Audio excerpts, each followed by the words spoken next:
बिस्मिल्लाहिर्रहमानिर्रहीम। अस्सलाम वालेकुम नाज़रीन। कराची में वाक़ जंग जियो के मरकज़ी दफ्तर पर हमला क्यों हुआ, हमला करने वाले कौन थे और हमला आवरों के मकासद क्या थे, और वो कौन सी बात थी जो इरशाद भट्टी ने कही और जियो को माफ़ी मांगना पड़ी। आइए इन अहम तरीन मालूमात से आपको आगाह करते हैं। नाज़रीन, जियो न्यूज़ पर हमला करने वाले गिरोह की सरपरस्ती एक साबिक सहाफ़ी मुश्ताक सरकी ने की। मुश्ताक सरकी दुनिया न्यूज़ समेत मुख्तलिफ इदारों से वाबस्ता रहा, लेकिन अचानक ही मुश्ताक सरकी कानून नाफिज करने वाले इदारों की नजर में आ गया। इल्जाम लगाया गया कि मुश्ताक सरकी मुल्क दुश्मन कुव्वतों से फंडिंग, लैंड ग्रैबिंग समेत दीगर संगीन नौयत की वारदातों में मुलव्विस है। दुनिया न्यूज़ ने नौकरी से फारिग किया और कानून नाफिज करने वाले इदारों ने गिरफ्तार करके मुतअद्दिद मुकदमात दर्ज कर डाले।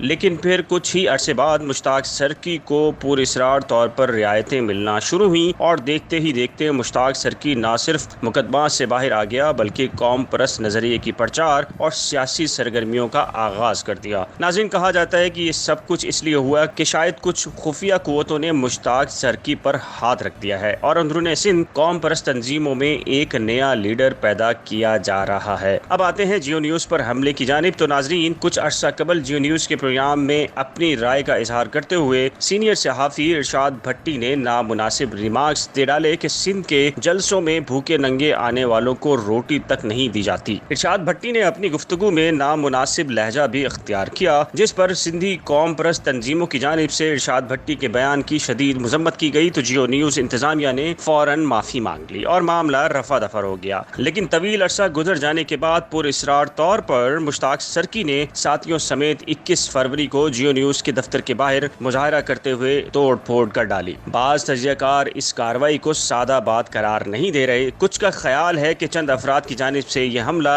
अवामी हमायत हासिल करने और मशहूर होने की ख्वाहिश हो सकता है, मगर चंद तजियाकारों के नज़दीक तवील अरसे से जंग जियो के खिलाफ होने वाली इंतकामी कार्रवाई का ये एक हिस्सा है और हालिया हमले में इस्तेमाल होने वाला गिरोह महज एक किरदार है जो सिर्फ इस्तेमाल हुए। दुरुस्त क्या है, आने वाले चंद दिनों में सब मालूम हो जाएगा। इधर सिंध हुकूमत ने इस हमले की शदीद मजम्मत की है और हमला आवरों को गिरफ्तार करके सख्त कार्रवाई करने के अज़म का इजहार किया है। अब देखना यह है कि सिंध हुकूमत हतमी तौर पर क्या कार्रवाई करती है। उम्मीद है आपको हमारी ये मालूमाती और तहकीकाती रिपोर्ट पसंद आई होगी। इस वीडियो को शेयर कीजिए, हमारे चैनल को सब्सक्राइब और इस वीडियो को लाइक कर दीजिए। साथ ही बेल आइकन को लाजिम प्रेस कीजिएगा। एक नई मालूमात के साथ जल्द हाजिर होंगे, तब तक के लिए खुदा हाफिज।